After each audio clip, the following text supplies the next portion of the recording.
Happy New Year, students. Happy New Year to all the viewers of this channel. This question was asked in NEET 2024 from the chapter The System, Particles and Rotational Motion. A particle moving with uniform speed in a circular path maintains constant velocity, option 1. Option 2, constant acceleration. Option 3, constant velocity but varying acceleration. Option 4, varying velocity and varying acceleration. यहाँ हम एक picture बनाते हैं students. ये है एक body जो कि एक पार्टिकल जो कि सर्कुलर मोशन कर रहा है. ये है वो सर्कल और ये है इसका रेडियस. ठीक है, ये उसका रेडियस आर का ये एक सर्कल है जिसमें ये body of mass m rotate कर रहा है. ठीक है स्टूडेंट.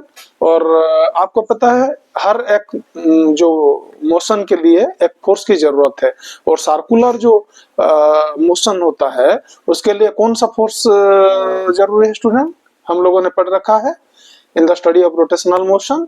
उसको बोला जाता है सेंट्रीपिटल फोर्स. ठीक है, तो वो जो फोर्स होता है वो पार्टिकल से सेंटर के तरफ होता है. यहाँ अगर पार्टिकल हो तो ये फोर्स का डायरेक्शन ये रहेगा. यहाँ अगर पार्टिकल हो तो फोर्स का डायरेक्शन ये रहेगा. यहाँ अगर पार्टिकल हो तो फोर्स का डायरेक्शन ये रहेगा. टुवर्ड्स द सेंटर हमेशा वो फोर्स रहेगा. ठीक है, और आपको पता है स्टूडेंट्स जो एक्सीलरेशन होता है वो क्या होता है? आपका फोर्स बाय m होता है और ये फोर्स का डायरेक्शन के साथ एक्सीलरेशन का डायरेक्शन सेम होता है. तो जैसे हर सेकंड में ये जो सेंट्रीपिटल फोर्स का आपका डायरेक्शन चेंज होता है, इसीलिए acceleration is also changing its direction. So ये वेराइंग एक्सीलरेशन का है.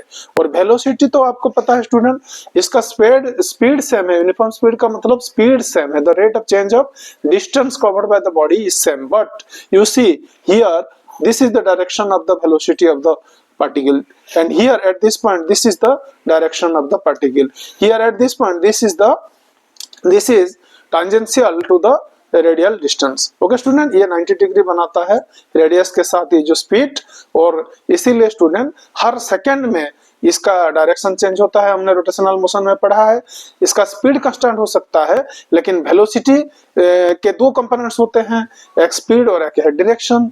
तो स्टूडेंट स्पीड कांस्टेंट होने के बावजूद भी डायरेक्शन चेंज होने के कारण इसका जो वेलोसिटी है वो वेराइंग है, वो कांस्टेंट नहीं है. इसलिए इसका वेलोसिटी भी constantly changing and acceleration is also constantly changing due to the constantly changing directions. So student option 4 सही रहेगा.